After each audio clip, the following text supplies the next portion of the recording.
Почитувани гледачи, добро вечер. Вечерва започнува новата сезона од емисијата Став на Телевизија Плюс. Гостин во вечерашнава емисија е господин Зоран Дамјановски, градоначалник на општина Куманово. Господине Дамјановски, добро вечер. Добро вечер до гледачите на ТВ Плюс. Еве, чест ми е задоволство да гостувам вашето студио по втор пат. Вие сте медиум на локално ниво кој дава една генерална слика за локалната самоуправа, за потребата на граѓаните. Ја вашата активност ја поздравувам и сум благодарен за вашата активност во однос на медиумското отварање на градот. Ви благодарам што издвоивте дел од вашето време да бидете дел од вечерашнава емисија. Но она што веројатно најголем дел од граѓаните на Куманово вечерва ги интересира е дали вие како градоначалник со трет мандат во Куманово ја злоупотребивте службената положба овластување, дело за кое што ве сомничи кумановската полиција и деновиве ви поднесе кривична пријава. Јас дадов неколку известувања во медиумите во Републиката и што е најбитно, тие известувања наидува на голем одјек во експертската јавност, во граѓанската јавност, бидејќи овдека се работи за едно поднесена кривична пријава од Министерството на внатрешни работи подручна единица Куманово за однос на раскрстицата Треќа македонска ударна бригада Октомврска револуција кај Митевмоз. За мене уште не е јасно кој е мотивот и кој е мојата злоупотреба, бидејќи тоа е раскрстица клучка која е градена пред 8 години, како што изјави во и вие пренесте изјавата, која е градена врз основа на документацијата од деталниот план, направен проект, уште пред доаѓање на мене, бидејќи тоа беше проектирана улица која требаше да заврши од магистрални регионални патишта, меѓутоа остана недовршен тој проект и јас 2006 го отпочнав тој проект, така да врз основа на сите позитивни законски прописи во тој момент сум издал решение за градба, сообраќајната согласност за семафорска сигнализација направила фирма референта за тоа, ревизија на проектот, така да дали тоа решение сообраќајно е адекватно, многу пати се поставуваше тоа прашање или не е, тоа јас не сум ни експерт, ни па сум можност да коментирам. Само мојата заложба 2006 година беше да таму се направи кружен ток, можда прв таков вид во Македонија, меѓутоа сите проектанти од тој период ми гарантираат дека поради позицијата паралелна поставеност на улиците не е можно да се направи таков кружен ток, од аспект што за да се направи треба померање на речното корито, мостот и така натаму, што беше захват кој буџетски не можеше општината да го поднесе, така да добивме решение онакво како што е на место позиција сега. Ја не гледам која е таа моја злоупотреба. Злоупотребата беше цитирано дека не сум ја пуштил улицата во употребна, нема употребна дозвола. И тоа го објаснив у неколку наврата, дека тоа се работи за позиција која нема врска со клучката од Треќа Октомврска револуција. Ние не може да направиме пуштање на таа улица, бидејќи немаме решени imovinsko-правни односи на една дестинација, тоа е тротоарната инфраструктура, дигде пред Егејска Македонија и горе помеѓу тракторска станица и Октомврска револуција. Тука имаме нерешени кои имат правни односи, кои у истиот период, кога требаше да се решаваат, се отвори процес на легализација, имаме доста гаражи, огради, дивоградби, кои во моментот ни па сме во состојба финансиска, ни па може да ги решиме, ама тие не сметат на функционирање на оваа клучка. Така да, она за кое цитира дека имало толку сообраќајки и погинути, има жртви на тие сообраќајници, е нешто што е безсмислица во однос на мојата одговорност, бидејќи сите тие сообраќајни незгоди се случуваат во некој период во кој имаме многу големи брзини, нормално големи брзини, непочитување на сообраќајната сигнализација, возење во алкоголизирани состојби, така натаму и така натаму. Сега ви стигнам дека на таа улица имам јас и семејна жртва. Мојот чичко погина на улица Октомврска револуција. Исто така од еден возач кој несавесно возел у тој период и јас имам дел од семејна загуба. Така да јас не можам да одговарам за сообраќајната култура во градот. И тука очигледно е политичката мотивација на пријавата. Тоа е општи печаток на сите луѓе кои се бават со право. Во последно време добивам телефонски позиви, подршки, коментари во таа насока дека ова е се реципроцитет на оноа што се случуваше со сообраќајницата во заобиколницата Смилковското езеро и Стајковци, бидејќи таму има некакви пропусти во однос на градбата и некоја паралела да се поставува. Тоа е систем на работење на актуелната власт моментално. И мислам дека ова повеќе е политички прогон. Одо што е реалната слика за мојата одговорност. Ја не бегам одговорност пред граѓаните на Куманово. Меѓутоа, никогаш одговорно тврдам дека немам издадено одобрение без адекватна документација. Така да, оваа работа, мислам дека е само за да се дигне една тензија пред се на граѓаните во очи на изборниот процес кој следува. И тоа пиарите на партијата на власт вешто го користат. И сега тоа ќе оди унеделјот во еден серијал. Јас имам паралелно уште една кривична пријава за Веселин Вујовски за некоја си куќа која е направена продажба на земјиште направило Министерство на транспорт и врски. Човекот направил куќа место 150-250 квадрати. Има конфликт со комшилокот тамо и сега во меѓувремено исто тече процес на легализација и сега уривањето е под голем знак прашање. Зошто не сум го уривал? А пазите, продажба на куќа и маркица му издале Министерство на транспорт и врски. Така да, тука очигледна е тенденцијата да се стави на јавна прозивка пред граѓанството актуелната власт на локално ниво во општина Куманово. Пред се, јас како Зоран Дамјановски, бидејќи смета во нивната перцепција, представам некоја сериозна опасност во изборниот процес.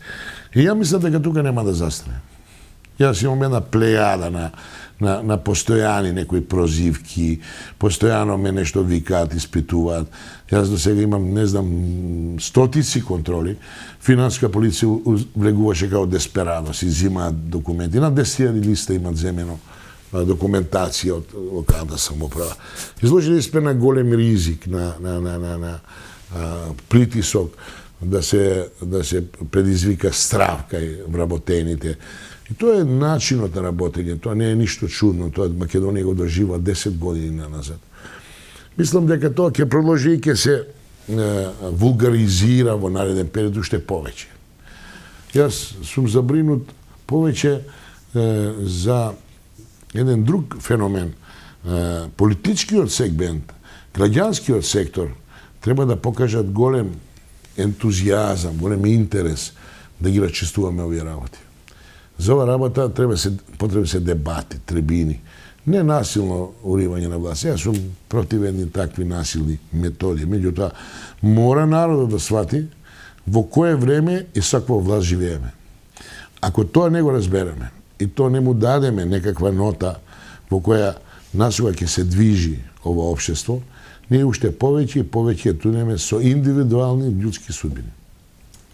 Општинскиот комитет на ВМРО ДПМН деновиве ве обвини дека не се грижите за училиштата во градот, а паралелно на тоа нели за безбедноста на учениците, посочувајќи го податокот и фактот дека оштетени ѕидови во кај главниот влез и споредниот влез кај основното училиште Кочо Рацин представуваат опасности закана за учениците. Тие побара и смена на директорката на ова училиште. Запознаени ли сте со овој проблем? Јас сум целосно запознаен со целиот проблем.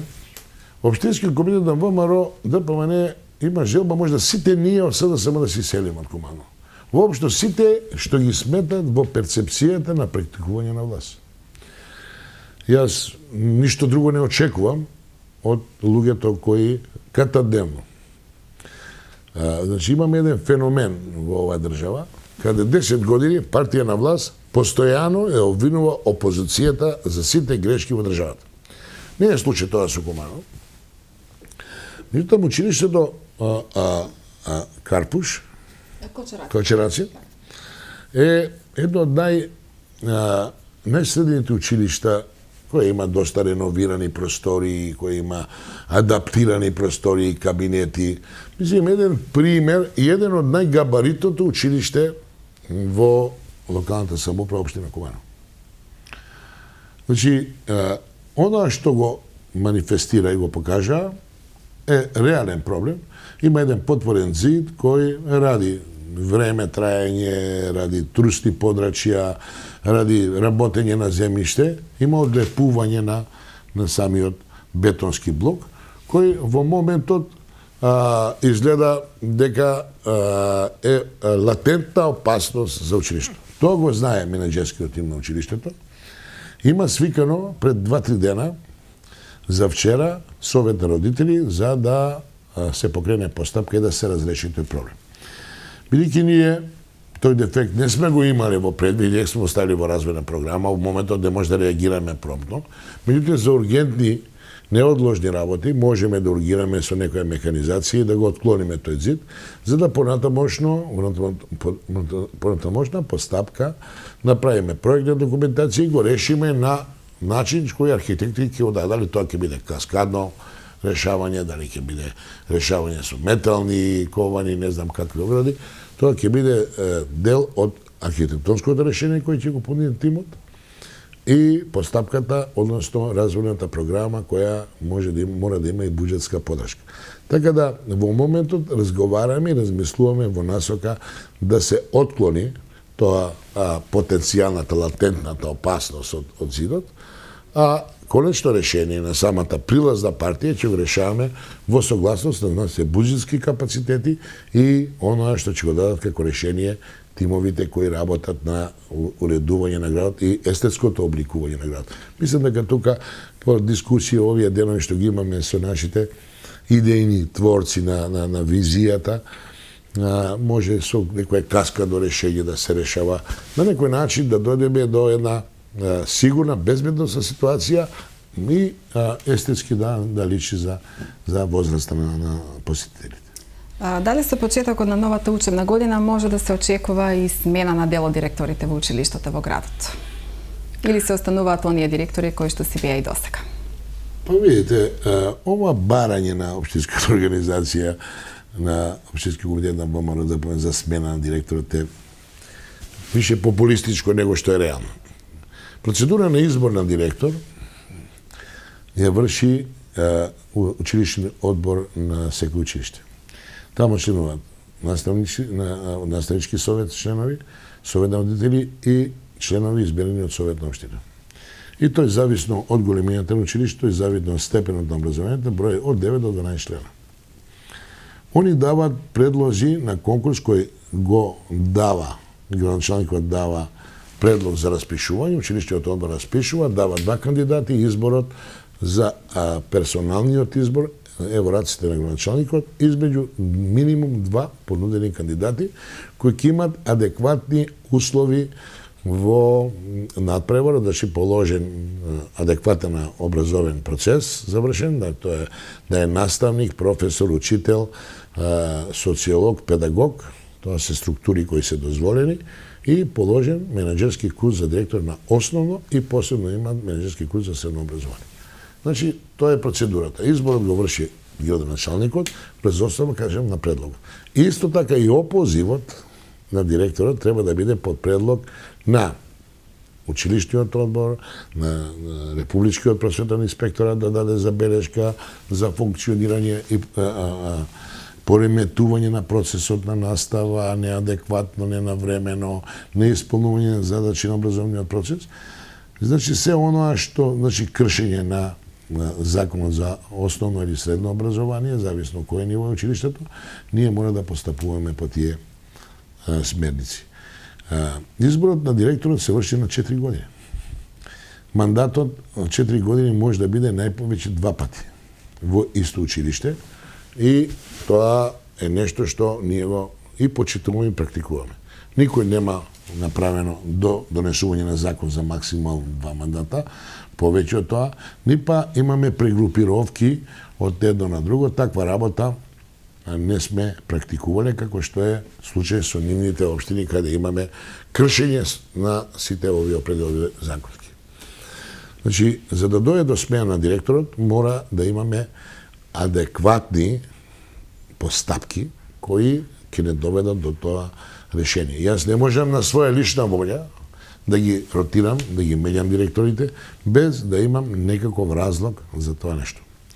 Така да, овој апел за промена на директорот, мислам дека е безмислен и до сега не сме имале таква практика, од аспект што сите директори имале, можеби, негативности во своите работење, меѓутоа не такви за да го загрозат образовниот процес и да бидеме во состојба да направиме брза пробна промена. Едино имаме промена во техничко училиште 2007-2008 година, кога имаме прекорачување на некои законски определби или законски услови од законот, така да по сугестија на Републичкиот просветен спрат е променет училишниот одбор и директорот и се поставени сите тие органи на начин пропишан со закон. Значи, тука немаме никаква дилема.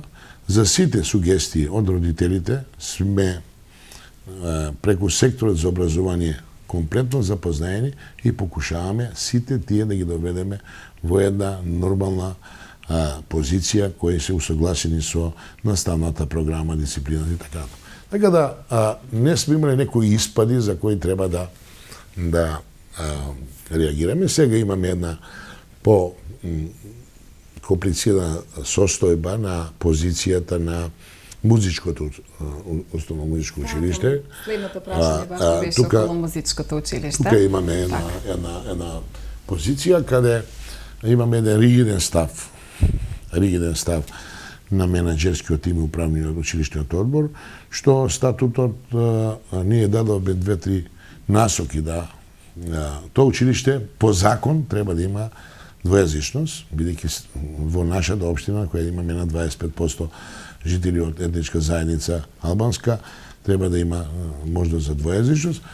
Нотите нема двојазичност, меѓутоа историја на музиката и припремните предмети кои се услов за припрема во средните училишта кои има на 2 јазика треба да бидат на јазик кој го практикуваат посетителите на тоа училиште. Така, значи ли тоа дека ќе биде одобрено тоа барање и каде би биле сместени доколку е одобрено тоа? Па во исто училиште ќе биде. Тоа училиште, ние не може, имаме многу мултиетнички училишта, каде имаме и албански, и македонски деца, и српски деца. Просторни услови. Што имаме на училиште со 3 јазични паралелки. Така да, јас апелирам до директорката да таа работа се земе многу сериозно да биде завршена, бидејќи супротно ние ќе имаме управна постапка некаква која ќе не доведе во состојба да тоа да го примениме, бидејќи кршењето на закон за двојазичност може да не доведе во состојба да имаме и други казни. Така, албанската етничка заедница најавуваше и протести, така да... Видите, они беа, разговараме, јас апелирав и до министерот, и до просветниот инспекторат да направат конечен став. Дали тоа, бидејќи не се изјасни просветниот инспекторат, дали тоа е нешто што мора да се спроведе и по кои услови, ако тоа биде така нотирано, и го замоли помошникот на министер да у брзо време ми испорача таква прибелешка или таква констатација, да кажам, со што ја одма ќе преземам проактивен став. Без разлика кој е директор таму, или ќе го решаваме тој проблем согласно со закон, или не можеме да правиме лични ставови по определени прашања. И тука ние сме изложени на еден постојан притисок особено од младите музички ентузијасти од албанскиот кампус кои мислат дека е ускатено нивно право и јас постојано имам дебата на таа тема и тоа трае негде година дена назад и сум чврсто убеден дека у најскоро време треба да го решиме тој проблем. дадов силна смерница и на секторот, а и на менаџерскиот тим во тоа училиште, дека начин на решавање мора да има. Јас не смеам да го држам град заложник поради некакви лични ставови, мои или било чии. Ако таа работа е согласно со закон, ние мора да ја спроведеме и тоа ќе направам се да биде што побрзо и пореално и порегуларно направена, без да има било какви турбуленции на етички план. Господине Дамјановски, кога ќе биде усвоена програмата за училишен спорт, со што учениците би имале една воншколска активност, пливање на затворениот базен во Куманово? Тоа сите го очекуваат. Затоа и каснем на ова средба со вас, бидејќи сега имам состанок со сите директори на училишта и најголем процент на професори по физичко воспитување во основните и средните училишта. Јас ја изложив својата визија и дадов на сменици да секој училиште даде своји можни интересенти, значи луѓе, ученици, студенти, сакам да кажам, кои ќе се заинтересирани да го практикуваат воншколска активност овој спорт. Значи, во овој месец и наредните 2 месеца ние ќе бидеме отворени за училиштата. Мојата најоптимистичка варијанта е до крајот на месецот, со почеток на октомври, да отпочнеме со реализација на програмата на училишен спорт. Он се спрема, на 28 на седмицата ќе биде ставен на дневен ред. Негде околу 140 часа на месечно ниво, отприлике толку, значи 6 сата на ден часа ќе имат на располагање училиштата, тоа се основните и средните училишта, бидејќи немаме уште услови за непривачкиот делот од учениците. Ние имаме едно проектче мало кој ќе биде дел од просторот, ќе биде не од базенот, него ван базенскиот простор, ќе биде адаптиран во мал непливачки базен на 80 см до метар висина, со димензии 5 на 15, кој ќе дава можност за едукација, обука на непливачите. И тоа ќе стартува негде од крај на ноември, почеток на декември. А сега ќе стартуваме само со група на студенти, на ученици кои имаат совладана оваа вештина. Значи, од секој училиште ќе имаме распоред на број на ученици. Дали тоа ќе биде само 5 одделение, па ќе идеме на 6, на 7 и така натаму. Значи, секој нареден ден ќе има програма за определени школи, без разлика на кое училиште се работи, дали се работи од градските, приградските, сите ќе имат еднаков пристап, сите училишта и по етнички и по локалитет, значи нема да биде тоа привилегија само за градските училишта, значи сите училишта што се во опфат на општина Куманова, а тие се 22, односно 21 плюс музичко училиште, и тие ќе имат дадено на располагање, кажав, негде околу 6 сата дневно. Значи 3 сата ќе биде предпладнева и 3 сата послепладнева настава. Ќе бидат во група од 40 до 50 практиканти на таа вештина пливачка. Значи, тие кои сакат, кои знаат, кои имаат совладано, уз присуство на професорите, и ќе појачеме екипа со уште 20 едукатори, за да ги исправат сите неправилности во пливањето. Потоа ќе имаме спасувачка екипа и на некој начин ќе максимално дигнеме безбедносната позиција, значи да не оставиме ништо на импровизација, бидејќи тој спорт носи некако мал ризик.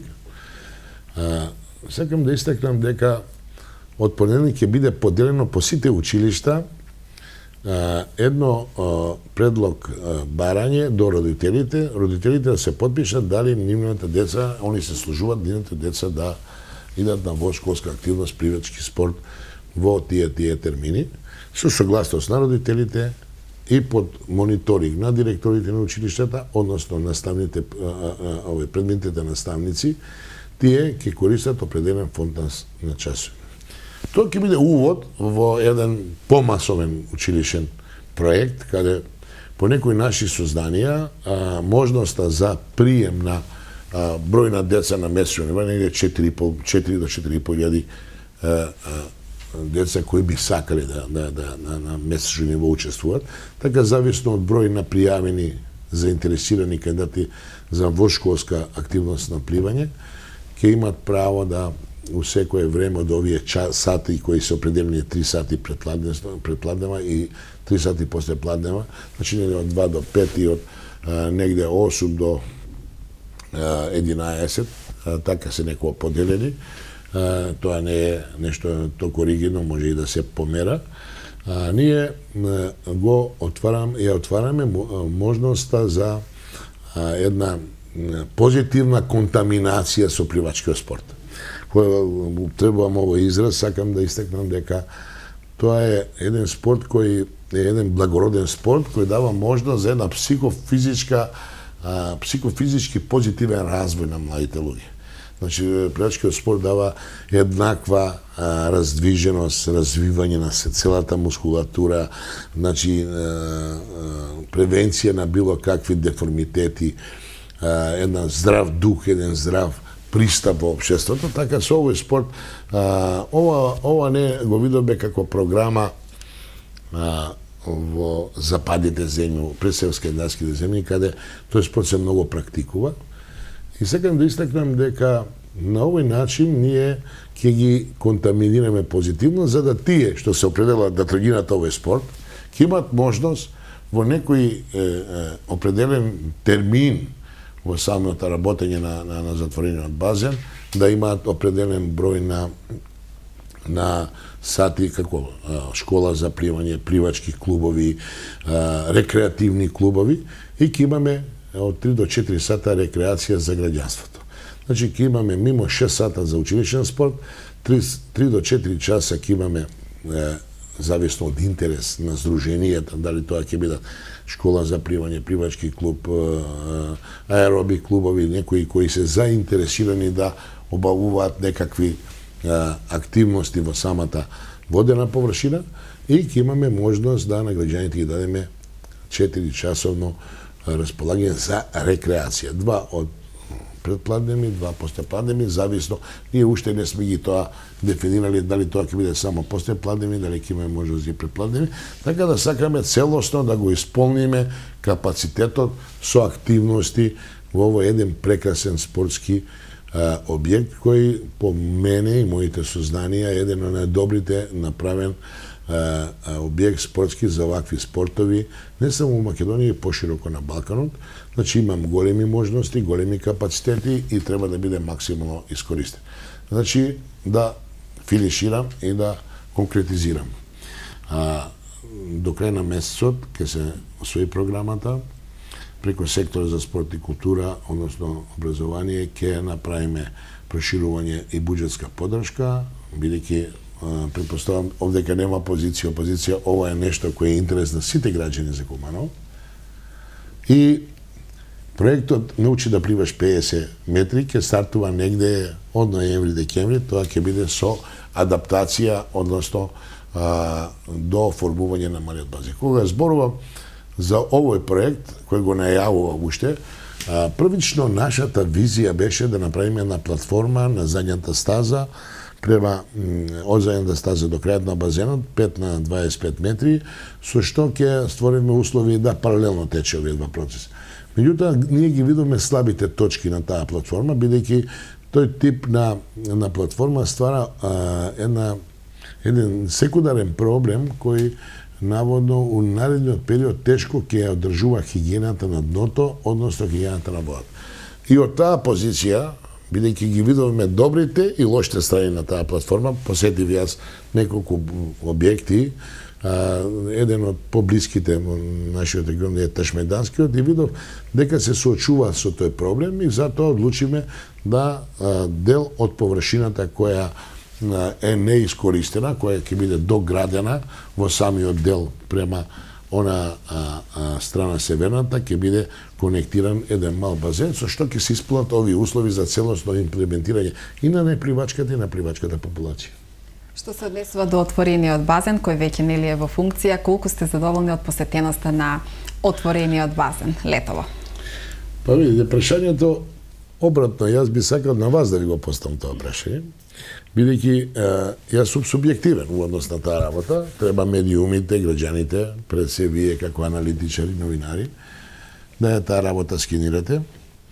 Мислам дека без разлика на политичка боја, етничка боја и било каква боја, сите имат унисонантен став, а тоа е дека базенот отворен е прав потек во право време. Значи, оноа што му требаше на градот. Има доволно луѓе, знам дека некои денови имали и по 500 посетители или повеќе, зависи од временските услови, нели? Објектот е направен многу добро, естетски, функционално, така да имаме така доста позитивни критики во таа насока. И мислам дека тоа е оноа што долго време беше на листата на желбите на граѓаните на Куманово. Едно време се дебатираше многу одма после пуштањето во функција дали базенот е само за македонци, дали е за албанци, дали е за ово. Така да некои телевизии постојано во тие денови ми правеа изјави дали реакцијата на албанската популација и во еден момент сваќаме дека таму има и македонски и албански посетители, односот може некогаш е у обратна насока и ја тоа не може да го ни предвидам, ни знам и ја у таа насока не го делам градот. И мислам дека тоа е една завршена политика за град Куманово. Куманово не може да биде поделен по етничка и таборизиран по етничка основа, затоа секој објект кој е од јавен интерес, а базенот е од јавен интерес, спортската сала е од јавен интерес, училиштата, градинките, сите се тоа објекти од јавен интерес не можат да имат приоритетна улога за една етничка заедница. И тука се покуша да се направи една приказка многу лоша за политичката култура, пред се за мене, меѓутоа тоа не доби одзив, бидејќи адекватниот одговор беше граѓаните на Куманово. Јас сум многу задоволен што така тоа функционира, така ќе функционира и затворениот базен. Не можеме да кажеме дека спортската сала ќе биде само за определени привилегирани заедници. Јас на исто прашање одговорив, па ако така размислувате, па болницата се наоѓа во дел каде има претежно албанско население, условно. За ние не сме имали во болница. Така да, на тие такви провокативни прашања од недобронамерници и од едната и од другата страна, бидејќи тоа не е привилегија само на една етничка заедница, јас мислам дека тоа само не се нанесуваме голема штета на граѓанскиот концепт на Куманово. Куманово не може да биде ништо друго сем граѓанско општество, бидејќи такво е општеството од многу одамна, не е тоа сега нешто што се створило па да се стварат некакви табори. Тоа е општество каде имало соживот уште од својот почеток, кога бил формиран пред 595 години, има мултиетнички состав и сега има мултиетнички состав и треба да го почитуваме соживотот, мултикултурните разлики, почитување на верската, културната различност.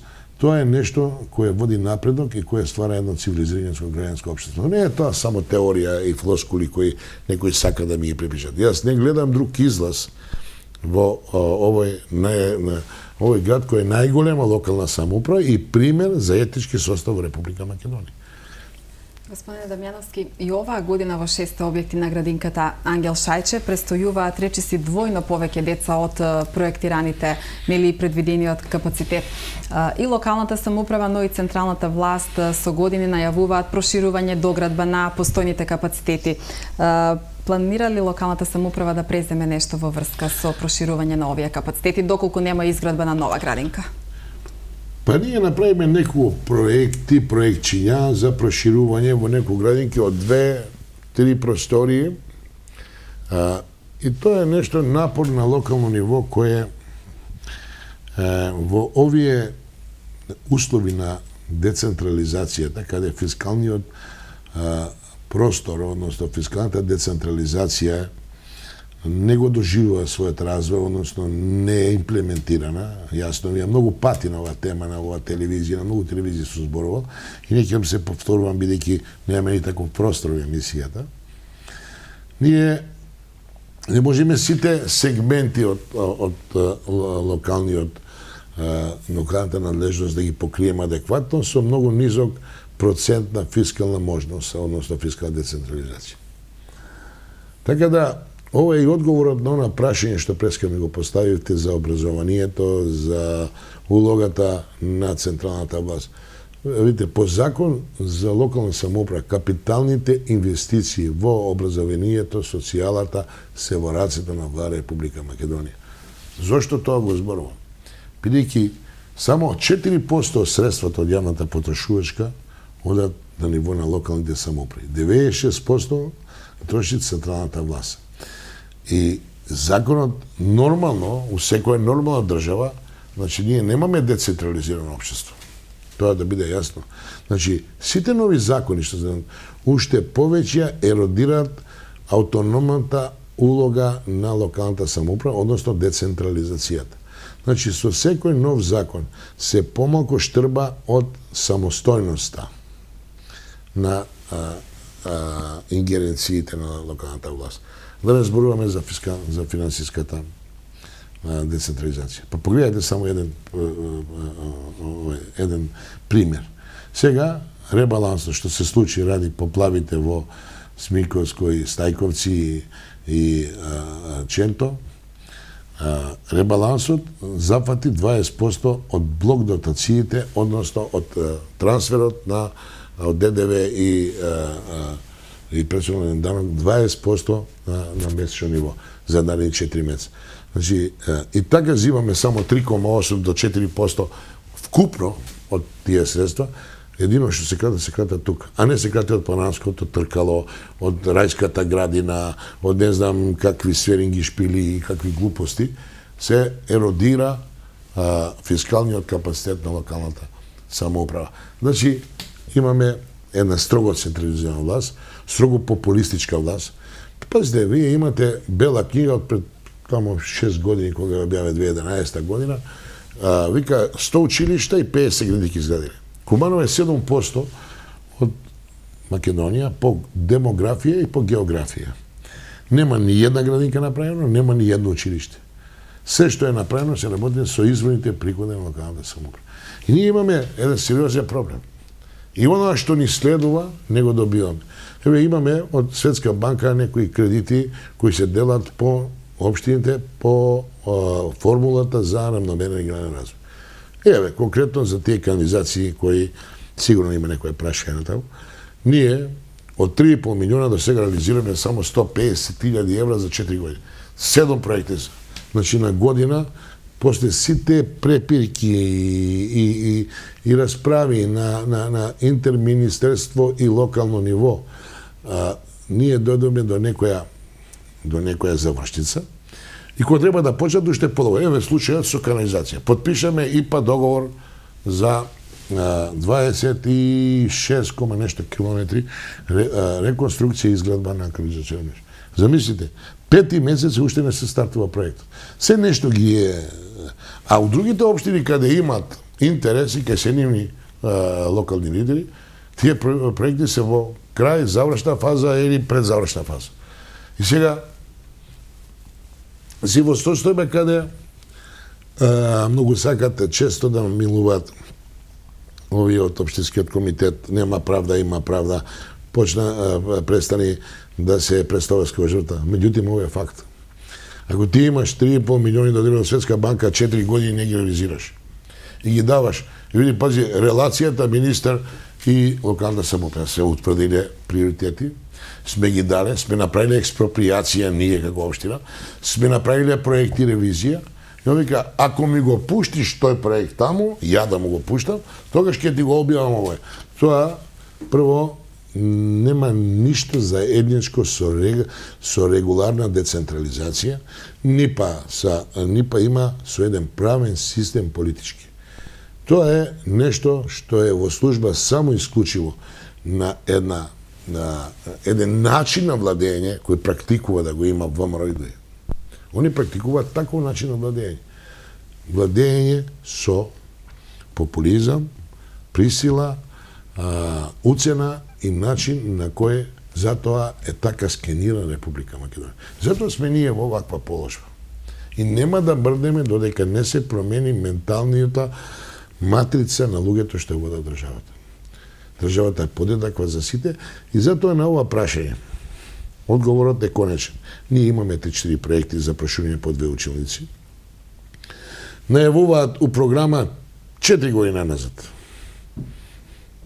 И уште ништо од таа работа. Има некоја идеја да градинката Тоде Мендол, амбуланта Тоде Мендол еден дел се адаптира во градинка, што за мене не се компатибилни содржини, не знам дали е тоа може да се спроведе и тоа пак ќе биде трла бабалан. Ќе возат до некое место и тука ќе се создадат, бидејќи тука мислам дека содржините не се компатибилни. Горе во Чик имаме некоја идеја за проширување. Доле во кај градскиот стадион ние имаме 6 клона, така да можност за проширување има. Имаме некои пречки во приватизација на земјиште, дека ги средивме тие работи. Сега сме во некоја фаза каде имаме потреба објективно, бидејќи над 1500 деца секоја година влегуваат, а нашите капацитети не се до 1000 отприлики. Со цели напори до 1000, значи имаме зголемување на бројка од негде 50% од предвидените можности, така да сме стварно една диспропорција. Особено е трендот што не беше во минатите декади. После декада има, бидејќи имаме ослободување во однос на вработување на другите етнички заедници, активирање во работите процеси и има потреба од збринување во градинки, така да другите етнички заедници имаат поголем процент на запишување на деца и тоа е тренд и тенденција во последно време. Така да неминовно излегува тоа, меѓутоа сакам да посветам на крај дека еве од 50 градинки ниједна не е направено Куманово, значи зборувам за пред 5 години белата книга на ВМРО. Од 100 училишта ниједно не е направено, една сала е направена, а ние 3 направиме и така натаму реконструираме неколку. Така да тој однос на централна локална власт не синхронизирано делува во Куманово. Кога веќе ја спомнавме нели канализацијата, тука секако е и местноста Гладно поле во населбата Перо Чичо, таму веќе мислам дека се има подготвителни работи околу изградбата на подпорниот зид. Што се случува таму? Кога ќе бидат завршени? Таму се случува иста циркузијада, како што ви кажа преска. Јас бев спремен да упатам писмо до Брисел и да ги опоменам нашите пријатели од Мирната заедница дека и мимо нивната желба со ИПА проекта што ни дадоа толку големи средства, значи 4,2 милиони денари евра, се извинувам, се дадени на Куманово да се изработува. Пазите, од април се уведени во работа. Уште нема 1 метар ископано. И тоа фирма е потентна фирма која има капацитет да работи. И увек се наоѓа некаков изговор. Надзорот бил од Румунија, па има рок на одговор 28 дена, па не го познала јазикот, па го познала ја. Ма такви ни бизарни објаснувања, а проектот стои на место, мислам дека е време да биде запознаен близо со оваа работа. Јас имам неколку состаноци со фирмата изведувач и сум тотално разочаран, бидејќи ги знам нивните потенцијали.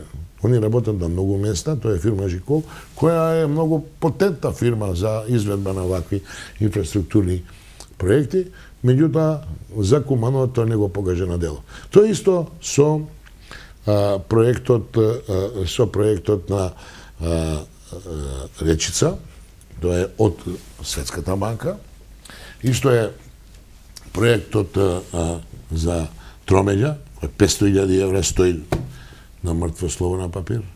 1.700.000 евра кој е дозволен од Светска банка за протокомери, далечински водомери, дефектомери, значи оноа што го договоривме на релација, еве трета година нема употребна, значи не е уште распишена постапка, се е нешто во некоја магла стои.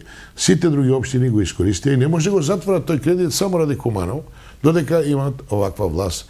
Предпоставувам само политичките причини, од аспект што поново сакам да се вратам, не овдека правда или неправда, овдека немаме политичко организирано општество кое ќе работи за граѓаните. Овдека се работи исклучиво по партиска директива и наредба. И тука е главниот проблем за касање на сите овие проекти. А оно што го кажате, Гладно поле, и не само Гладно поле, ние ова година функционираме на многу други локации, се завршува тој подпорен зид. Тој подпорен зид е во функција на деградација на патот за стариот дел на Гладно поле, каде имаме над 120 стамбени единици кои со деградација на тој пат ќе немаат адекватен прилаз. Затоа одлучиме да ска проекте, да го заштитиме со подпорен зид, да го фундираме, наполниме и у втора фаза одма да го асфалтираме, со тоа што ќе го решиме приодот на овие луѓе. Паралелно приоритет е даден Гладно поле 4,8 км канализациона мрежа, со што се стварат услови за изградба на патна инфраструктура. Меѓутоа, ве кажувам дека мене ми е жал што мора да го у јавноста изнесувам, меѓутоа и поред неколку состаноци не добив адекватен одговор. Значи, на мене главна приоритет како град ми беше решавање на улицата Сечко Пужајка, кај гимназијата, кај Крсте Мисилков и доле на Панче Пешев. Така тука и Светозар Марковиќ. Да, Светозар. Значи, пазите, тука имаме негде околу 1,8 километарска мрежа, со Перо Шварц завршува. Не знам точно, сега тоа се разни дестинации. И му дадоме приоритет затоа што иде школска година. Бидејќи тука имаме над 4000 ученици кои мигрираат. Тоа е Крсте Мисилков, тоа е Браќа Милодија, тоа е гимназијата Гоце Делчев, тоа е градинката. И цело лето 1 метар не ископавме. Сега нешто сакаат да го приначат за идната година. Јас застанам цврсто дека тоа мора се заврши, бидејќи таму имаме една силна реакција од граѓаните. Сечко Пужајка се наоѓа една очена состојба, а ние не можеме да поставуваме било каква подлога додека не го решиме тој така. Сега од една страна намерно ли, случајно ли, од некад ли, не знам, сигурно они знаат повеќе од мене, зошто го држат ова вака. Имам силна приметба на однесување и на Министерството ресорно и на изведувачот. Господине Дамјановски, во меѓувреме се уште трае обновата, реконструкцијата на патната инфраструктура во градот. Моментално се работи и се завршува Ангел Ранковиќ и 6 април во населбата Перо Чичо. Кои се следните улици кои што ќе бидат асфалтирани, реконструирани?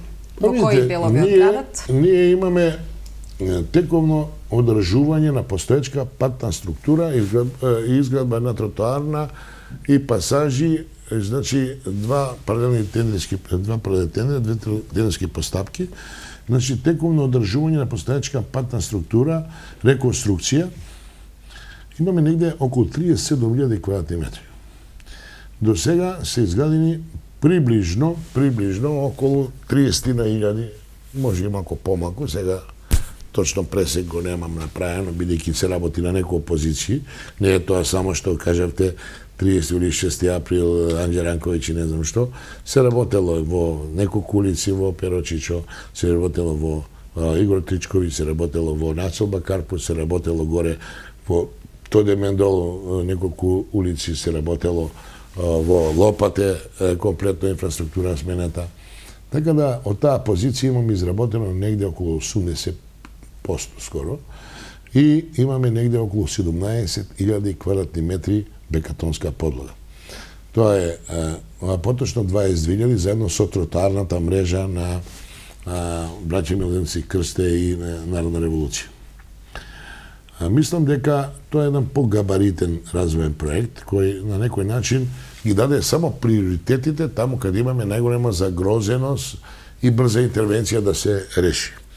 Значи тоа го направиме од аспект што ние друг начин и немаме во можност, бидејќи направиме една рашамонијада од некакви закони.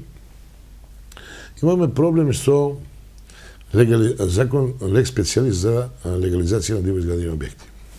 Ние сега буквално не може да дадеме да изградиме булевар или нова улица па да сме џавол. од аспект што сега сите улици кои се по ДУП, по ГУП, имаат некои поголеми габарити, кои со закон за легализација на диво изградени објекти ги даде можност и сите, и таму каде е улица и зелена површина, и 80% сите тие објекти добија свој легален статус. Сега да влезеш во изградба на нови булевари, улици кои имаат димензионирање онака како што се по сообраќајните решенија на генералните планови од минатото, новиот уште не може да го донесеме баш од овој аспект, не е можно да спроведеш ни една можна постапка, бидејќи тоа е една хаварија од урбанистичкото планирање. Значи, сите закони кои се пропопули, кои се ради популизмот на власта, и сега доваѓаме во една многу контрадикторна ситуација да едино санација, реконструкција, рехабилитација на постоечка падна структура е можно. И тоа го работи. Значи, ви кажам, направиме плејада на улици, нешто имаме корекција со тампон и со машински дел на тие улици каде немаме можност за асфалтирање, бидејќи ако ви кажам 37.000 квадратни метри, на вас ви значи како бројка многу, меѓутоа у практична примена тоа се негде од 15 реконструкција на 15 на улици максимум, зависно од габаритот. Само како информација, една улица од 100 метри е 700 квадратни метри. И сега замислите што значи да реконструираш негде околу 37.000 квадратни метри. И тоа ние равномерно во сите делови на градот каде има потреба. Значи бевме и во ова подрачјето каде беше и ова случувањата од 9 мај, Перо Риевски се го припреме, Севто Станковски, Перо Стоменовски, Романовска улица. Значи, не сме го тоа дисперзирале, сме го на повеќе фронта, така да има бенефит таму каде е ургентноста на проблеми. Црнотравска улица компletно 7.000 квадрата бекатонирање, 10.000 квадрата тротоарни и мали пасажи во овај приградски оддел Игор Тичковиќ, населба Карбош има 2 улички направено, сега имаме 6 април и така натаму, значи на повеќе фронта ги развивме овие потреби и тоа е во функција. Меѓутоа тоа не е се. Ние имаме неколку развојни проекти. Сега во моментот ќе се отпочне со изградба на мостот во населбата Карпуш. Това беше следното прашање. Улица 100, бидејќи таму е стварно населбата Карпуш е подпишан договор од понеделник или вторник, не знам како ќе оди времето, ќе отпочнеме. Како се планира? Ќе има ли пешачки патеки за децата од страна? Да, тоа е нов, комплетно нов мост. Ќе имаме нов мост во Којнаре за пазар. Имаме реконструкција исто подпишано на мостот кај Графов Екс према железничка станица према Черкезе. Тоа се 3 пропусти или мостови кои исто така се голема габаритна инвестиција, подпорниот зид во Гладно поле. Имаме исто така реконструирани неколку училишта, Гојно Којнаре направиме реконструкција на патна инфраструктура на бекатонирање, тоа е заеднички проект, направиме со англиска влада, 50% општина, 50% локалната самоуправа, амбасадата на Англија. Потоа имаме исто така проектот со Умидол училиштето, комплетно решавање на санитарни јазди, решавање сега на асфалтирање, ќе имаме со UNDP километри 200 во Табановци и изработка на подпорниците училиште во Сопот.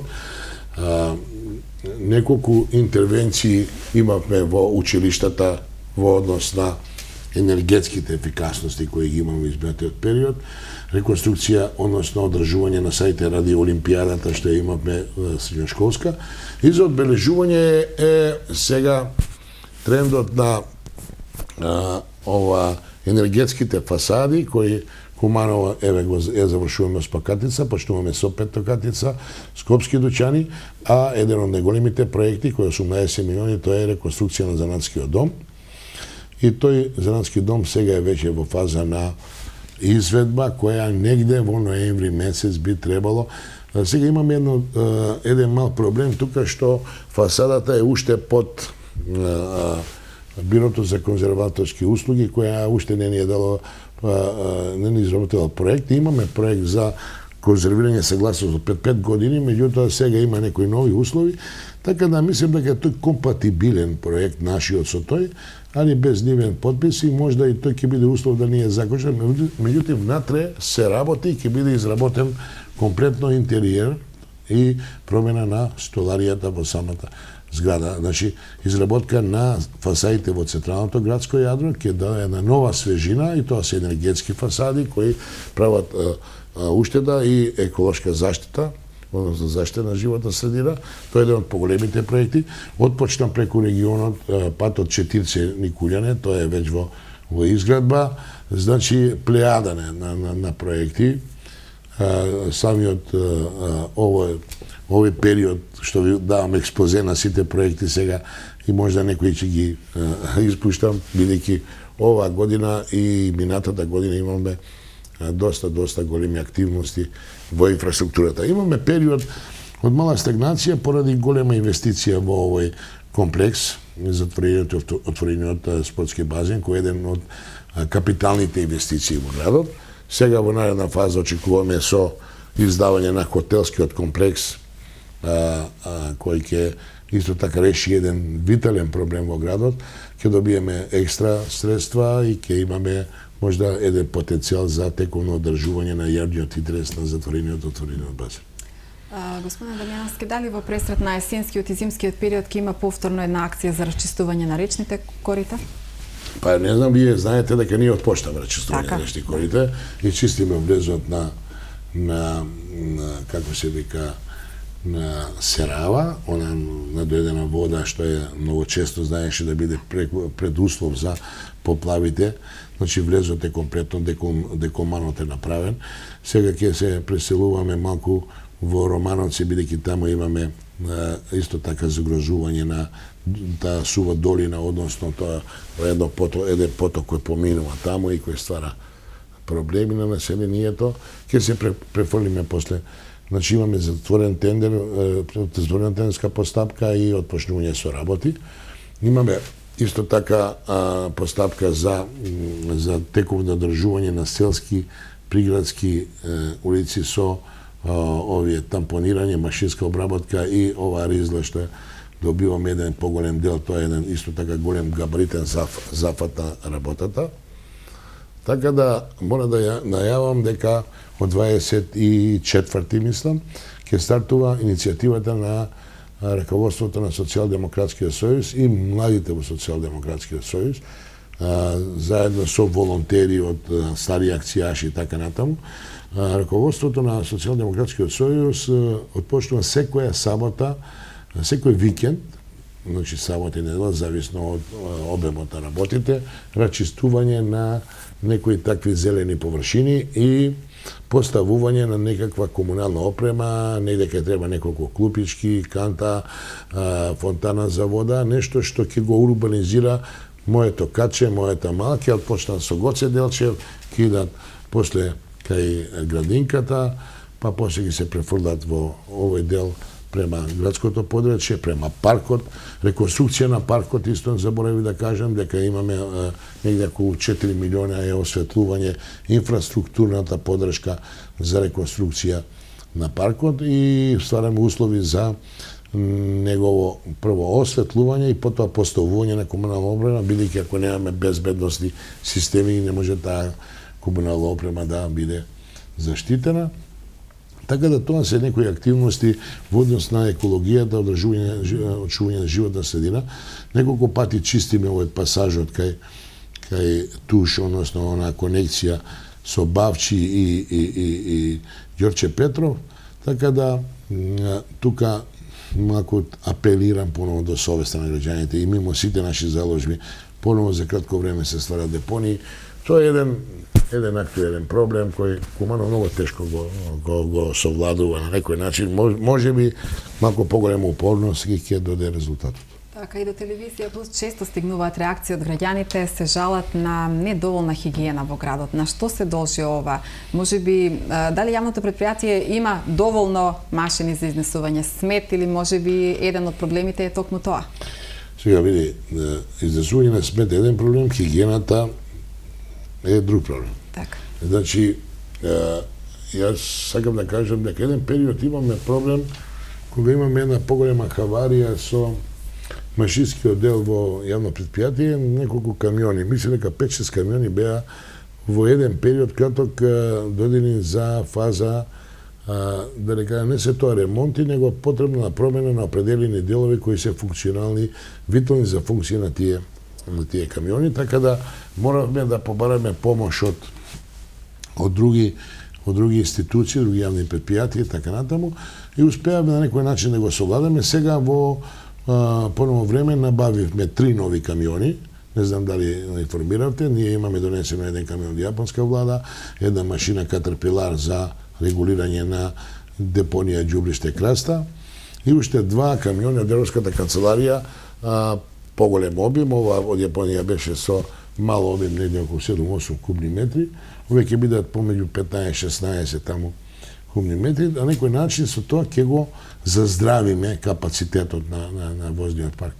Меѓутоа, како и за љубов треба двајца, така и за одржување на таа хигиена.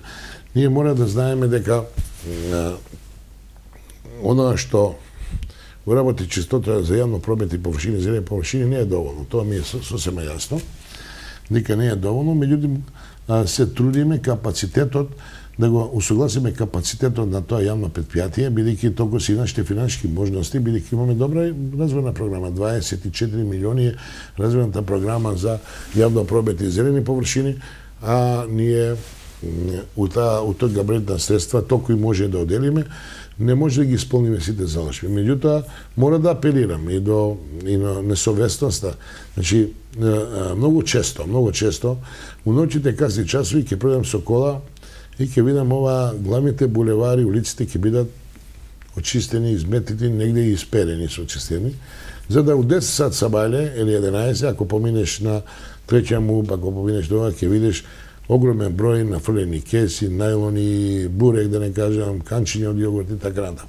Значи, тоа не е само улога на јавното предпријатие, мора да сватиме дека мора да имаме однос према јавниот интерес. Јавниот интерес е пред се пред нас и мора да ја чуваме таа средина ако сакаме да го почитуваме овој град и да живееме во него. Така, ова што се однесува нели до проектите и оние проблеми кои што ги интересира граѓаните на Куманово. Дали очекувате разрешница на политичката криза со изборите од 11 декември? Па, видите, тоа е едино можно решение за вака една катаклизматична политичка состојба во Република Македонија. Ако изборите, што најавам дека дефинитивно ќе се одржат на 11 декември, не го дадат конечниот одговор, Македонија не може да биде перспективна, демократска, проевропска и слободна земја. Мислам дека народот тука има пресудна улога. Народот треба да... Јас нема да зборувам дали мојата програма или имата е подобра или положи. Зборувам за политичкиот систем. Македонија по сите критериуми од меѓународниот мониторинг не е ни слободна, ни демократска, ни земја во која владеат човечки права и слободи. Затоа, един излез од ова политичка криза е избор 11 декември. Зашто мислам така? Многу време помина, многу голема турбуленција. Од 2014 година до сега, 2,5 години Македонија тресе тешка политичка криза. Опозицијата беше во институција на системот, па бомбите, односно прислушкуваните, нелегално прислушкувани разговори кои покажа енорумен фалсификат на избори, злоупотреба на институции на системот, огромна коруптивни сделки и се оноа што го чини едно нелегитимно општество. Дефинитивно, Македонија мора да се врати на патот. Дали тоа ќе се врати само како СДСМ или ќе биде еден фронт на одбрана на слободата и демократијата во Македонија, тоа е прашање кој ќе го даде лидерите на политичките партии пред се мојот лидер Зоран Заев. Меѓутоа, дефинитивно граѓаните се тие кои на 11 декември треба да кажат да, Македонија европска, перспективна, слободна, демократска, или ќе се заробиме во челюстите на едно аутократско диктаторско општество. Дефинитивно, ова што го доживуваме во последните декада, а пред се кулминација од 2008-2009 нааму, Македонија се пониско и пониско паѓа на рангот во рангирањето на демократијата, слободата, човечките права и слободи, се оно што го чини едно модерно општество. Не гледам друг излаз во Република Македонија сем легитимни, фер и слободни избори. Борбата на Социјалдемократскиот сојуз не беше да Социјалдемократскиот сојуз дојде на власт. Тоа дали ќе дојде или нема дојде, народ треба да каже. Борбата на Социјалдемократскиот сојуз е да се овозможат услови за фер и демократско изјаснување на секој граѓанин во Република Македонија.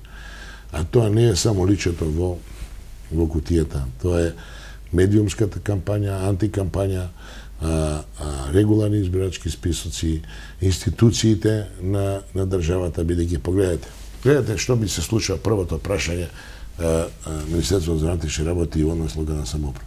Па во која нормална земја ова ќе се случи? Кажете ми. Да началникот пред да си оди 5 дена за процес кој 8 години, 2 дена пред да се оди пушта кривична пријава за клучката која функционира, а наведува дека собраќајките се резултат на моето работа. Јас не можам да го сватам тоа. Значи, живееме во едно општество во кое институциите на системе се подредени само на едно, партијата на власт. Имаме партизирана комплетна држава, каде и третиот столб на општеството, тој е судскиот систем, е тотално компромитиран до максимум. Сите нивни одлуки кои беа донесувани во изминатиот период беа под силна обсервација. И затоа имаме специјално јавно обвинителство, затоа имаме недоверба во истражните постапки, затоа се бара специјално оделение. Значи, доваѓаме во едно општество во кое се уздрмани институции на системот. За да Македонија направи кинетична енергија да ја покрене општествената сила, е потребна промена, а таа промена доваѓа само на легитимни, фер и слободни избори.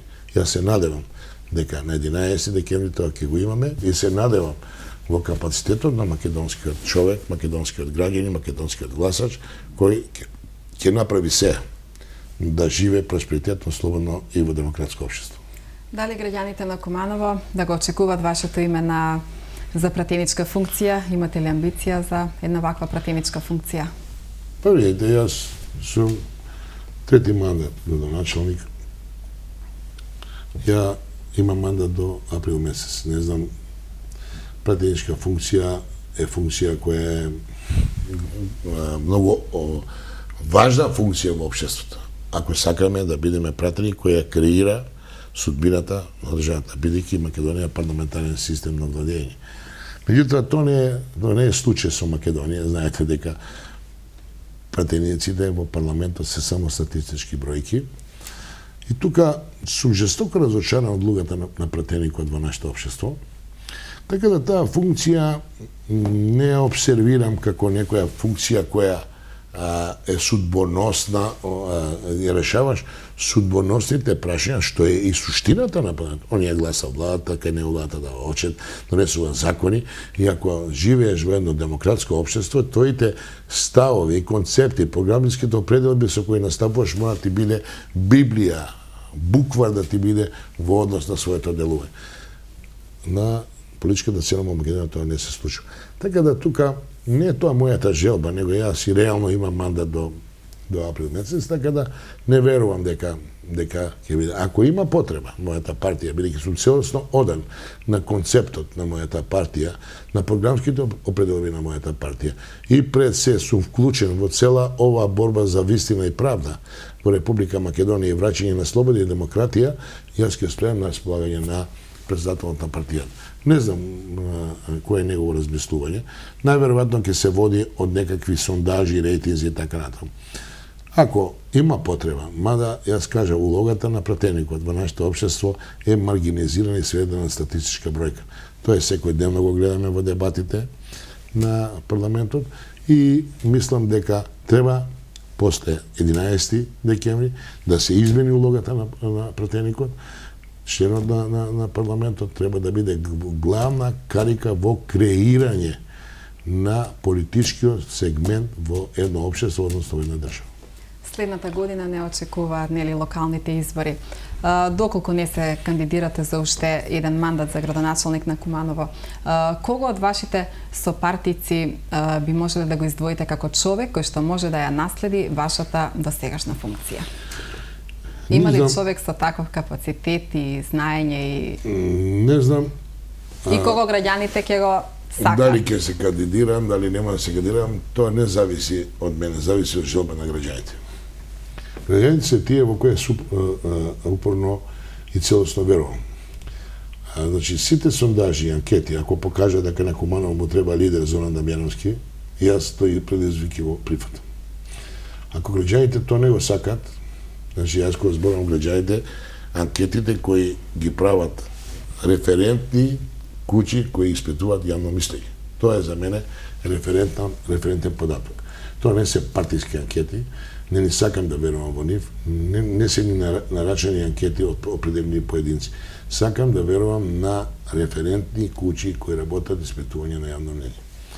Ако тоа граѓаните го сакат, јас ќе бидам на располагање на мојата партија, на граѓаните на Куманово. Пред се на граѓаните на Куманово. Пред се сум кумановец, потоа сум и политички активен и член на Социјалдемократскиот сојуз.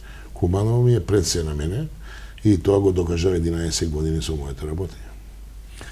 А кој ќе биде поддржан? Секој што ќе биде предложен врз основа на легитимни и легални процедури во самата партија. Разборувам легитимни и легални. Легални е оно што е правилникот, а легитимно е врз основа на изберени персони врз основа на испитување на желбата на граѓаните.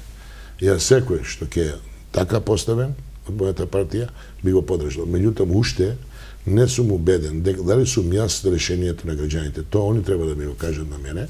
Затоа и повикувам граѓаните сите незадоволства и задоволства од мојата работење да ги дадат лично до мене или евентуално на сите тие собири, наступи, каде одам и каде разговарам по местни заедници, местни организации, за да на некој начин имам објективна слика за она што е моето учество во политичкиот живот во град Куманово.